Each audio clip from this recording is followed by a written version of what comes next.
Hi, I'm Erin Shuttleworth. I'm a comic artist and illustrator. Today we're going to be talking about story structure, specifically in terms of writing comics. I'm going to be using examples, though, from books and movies and other media as well. It's all pretty translatable. Nothing is, completely exclusive to movies or plays or, books or comics. They all kind of work together, just depending on the medium. It might be a different way to tell your story or just a different kind of structure, but they all kind of translate to this basic setup that I'm going to be talking about today. So first off, let's just kind of talk basically about short comics. So you can kind of do whatever you want, especially like a newspaper style. A lot of them will just kind of have these repeated characters with a basic plot. So you don't have to do a lot of context. It's, like Calvin and Hobbes. It's always Calvin and Hobbes in there. Sometimes the mom and dad show up, but it's generally them.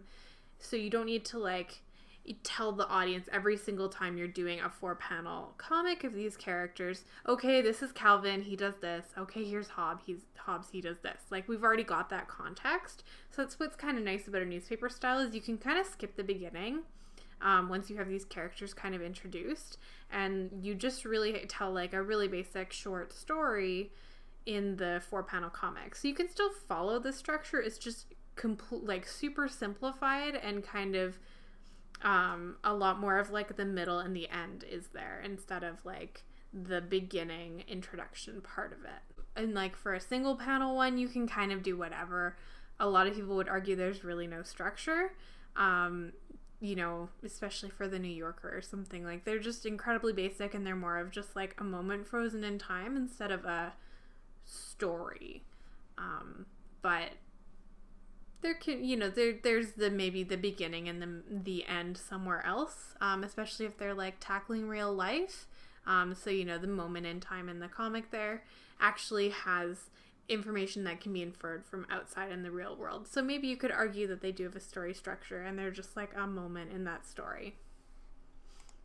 For the basics, so I would recommend this for kind of any zine style book, like my Skeleton Joe series, or just something that's a shortish story. So if you want to do a single volume graphic novel, then this would be kind of a good structure for it. Just really basic and really simple, but a good way to kind of drive the plot and drive the conflict and have just kind of a guideline on how to go forward with that.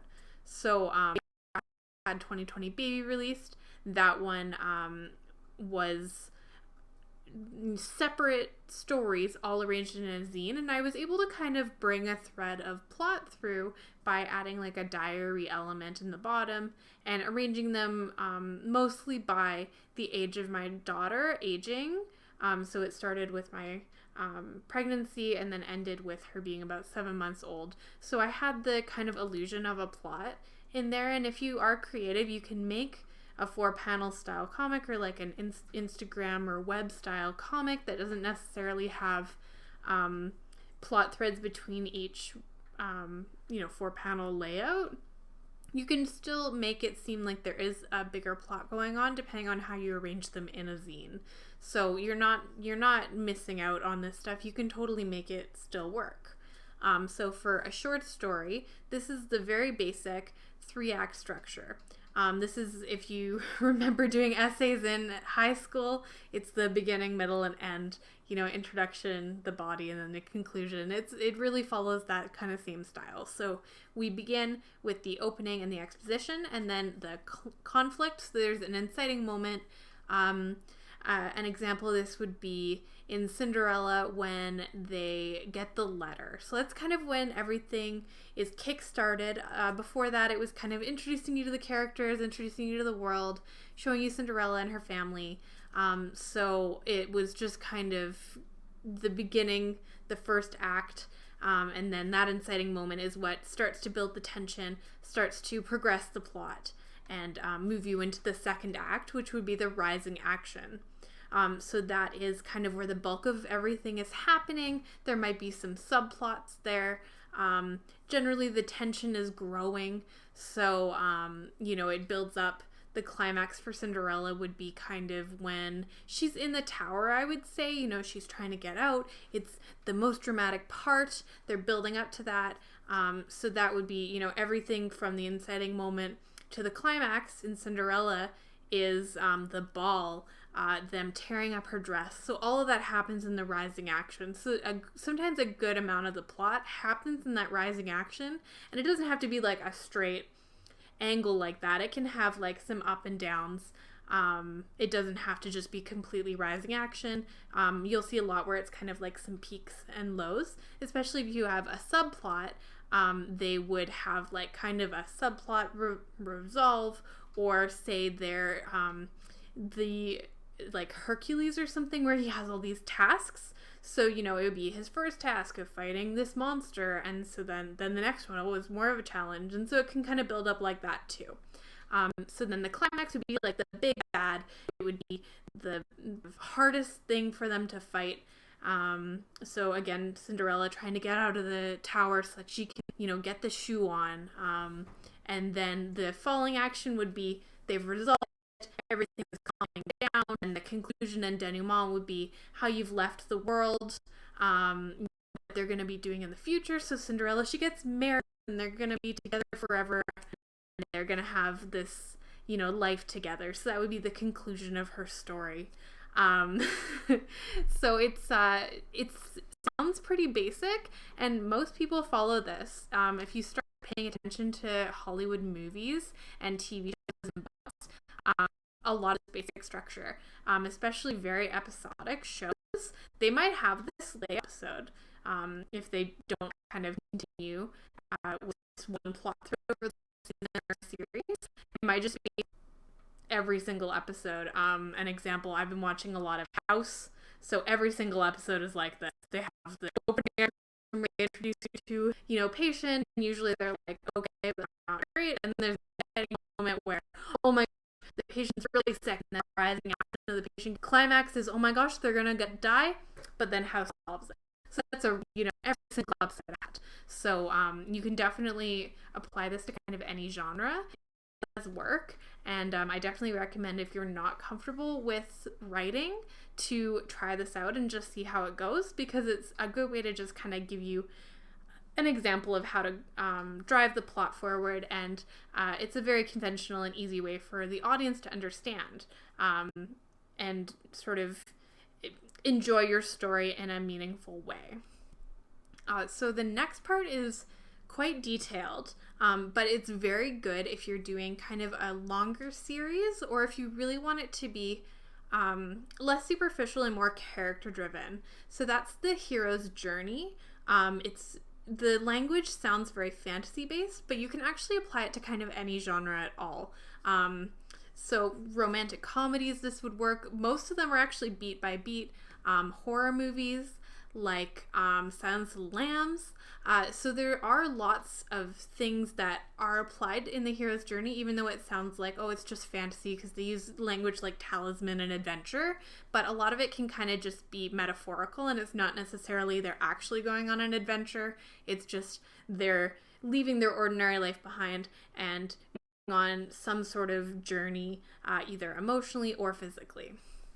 So to begin, it's a lot of text, so you don't have to worry about reading it. I'm going to go through all of it.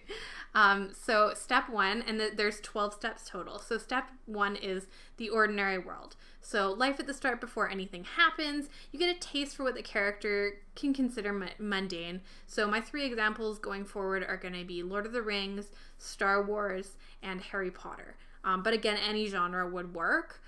Especially something that's quite character driven. So it would be the ordinary world would be Hobbiton, Tatooine, or the Dursleys. So it's all where they are before the adventure starts. So the step 2 would be call to adventure. So something happens that prompts an investigation or turns the hero's world upside down. So it can be in Alice in Wonderland, it can just be her seeing the rabbit out of the corner of her eye, or Gandalf showing up, or R2 showing the hologram of Leia asking for Obi-Wan's help, and then the Hogwarts letter. So all of them are just encouraging the hero to take on this quest or go into this other world. And then step 3, this one doesn't have to happen. It's refusing the call. So it can be when the hero has something to overcome in themselves, the first step in defining and starting their journey. So, Frodo tries to give Gandalf the ring, Luke is hesitant about leaving, and then Harry doesn't really refuse, but the Dursleys do for him. They, literally take him away to an island so that he can't go to Hogwarts. So all these steps going forward too, they're not beat for beat. They have to go in this order. They all kind of can intermingle or happen instantaneously or take up a lot of the plot, as we'll see from some of them later. So you don't have to write your story and be like, okay, here's the ordinary world, and then there has to be the call to adventure. You can rearrange these or skip some. You don't have to follow it step by step, but it's just a good way to kind of look at the whole arc of this character and see how to kind of drive them towards this new world. So here is step 4. So that's meeting a mentor. They don't have to be a brand new person. The character could already know them, like how Luke already knew who Obi-Wan was. He just hadn't really interacted with him. But they offer a guidance or context and inform the audience of the world they will also be entering. So they work as kind of a nice bridge between the ordinary world and the fantastical world. So this would be Gandalf, Obi-Wan, and Hagrid. Step 5 is crossing the threshold. So they leave the ordinary world behind. It signifies their willingness to change. So this is again another one that's kind of metaphorical. Like if it's in a romantic comedy, it's maybe someone who doesn't believe they deserve love, and now they're, gonna go and try to date that person, or they're gonna, just start their adventure in, being willing to love again. Like maybe they've lost someone and they need to learn to let go and move on. So this one in Lord of the Rings is literal. Sam just points out, if I take one step further, it'll be the farthest I've ever been from home. And then it would be in Star Wars going to Mos Eisley, and then this auto-corrected, it's Diagon Alley in Harry Potter. Step 6, this one takes up a large portion of the plot because this is kind of everything other than the climax. So tests, allies, and enemies. So this is complications and challenges in the new world. It can establish the hero's weaknesses. So there's a lot in Lord of the Rings, obviously, especially because it's both Fellowship can be its own movie following the hero's journey pretty well. But then if you look at the whole trilogy, there's a lot of tests, allies, and enemies building up to the big climax. So in Fellowship, it would just be the ring wraiths, and then when Frodo gets stabbed, and then the guy in Star Wars in Mos Eisley has a name. He's called Dr. Cornelius. He's the death sentence in 12 systems guy, so he would be an enemy for Luke. And then in Harry Potter, it's Malfoy, Snape, Troll in the Dungeon, all of those kind of challenges that he comes into before dealing with going and getting the Philosopher's Stone.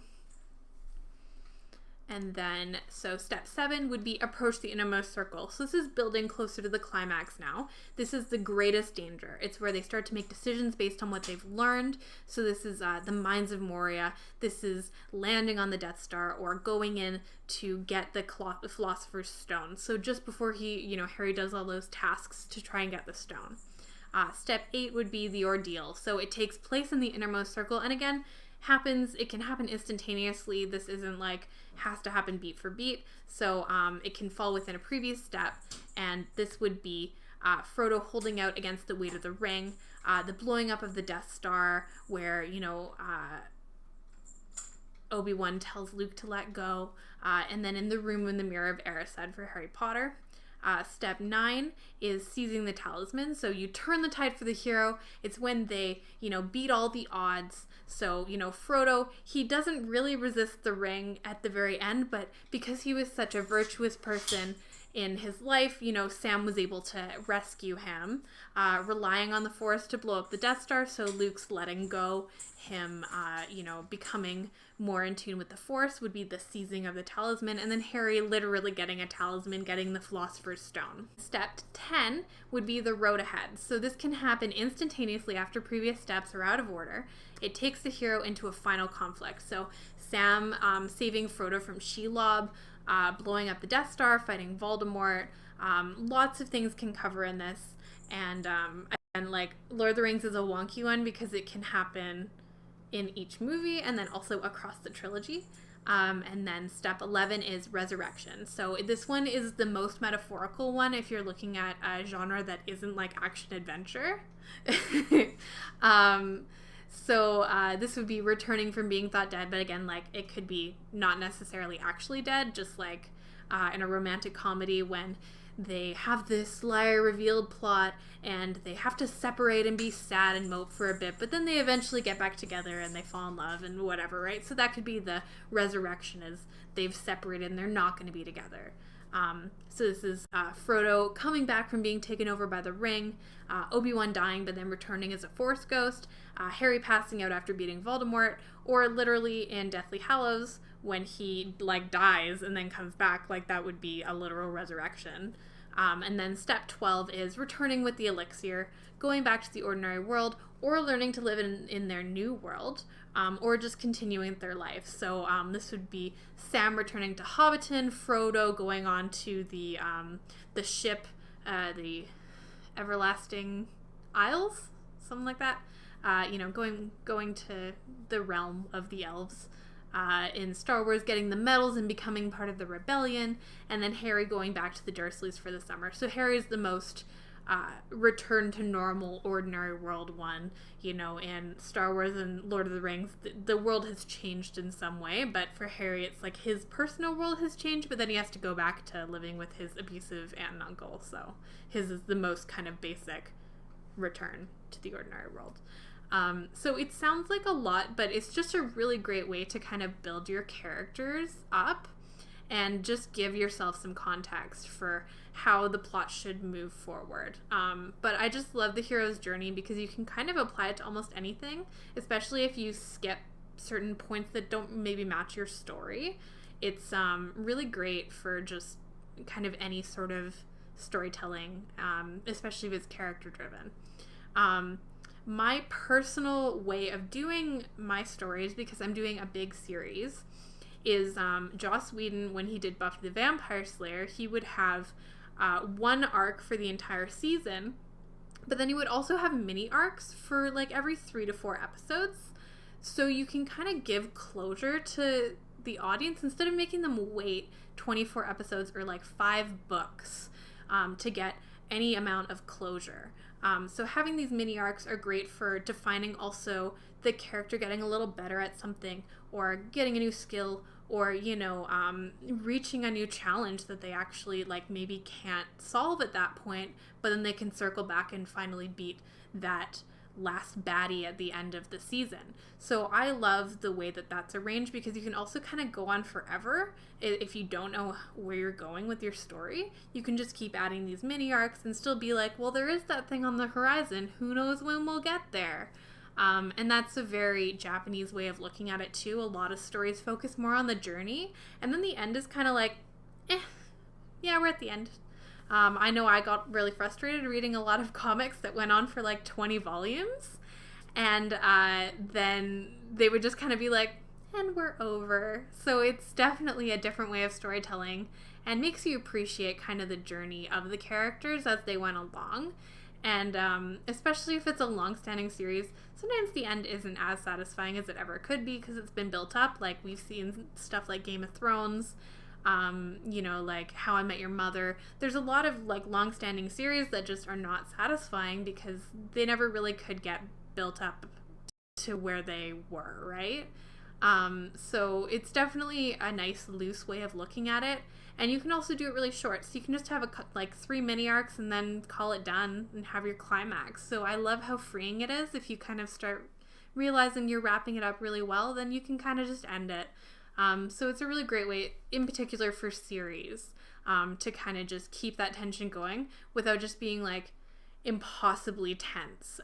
So having those mini arcs gives that closure and gives you a bit of a break as a reader too. If you're just constant like up, making the stakes feel like they're going up and up and up, it's just a lot. So it's nice to give the audience a bit of a break and just be like, yeah, they beat this thing, but there's that thing over there. But they beat this thing. So at least it's a little bit of, you're giving them a bit of a bone. There are other other stories that seem like they're completely original or more surreal that do still follow these conventions. So definitely use them as a guideline and see what you can come up with. Because, I mean, like, Waking Life is more of a thought experiment. There's a show called Tanaka-kun is Always Listless, where it's about a guy who just likes to nap all the time. So they still follow storytelling structure, but they seem so out of the box that you don't even really think about it. They still seem incredibly unique. But if you look at the bare bones of it, they're still kind of following that guide. So I really appreciate you hanging out with me. That's kind of it for this one. I would love to hear if you want to know any specific things as well. I have all of my information. And I love to do more of these. So we're going to hopefully see you sometime soon.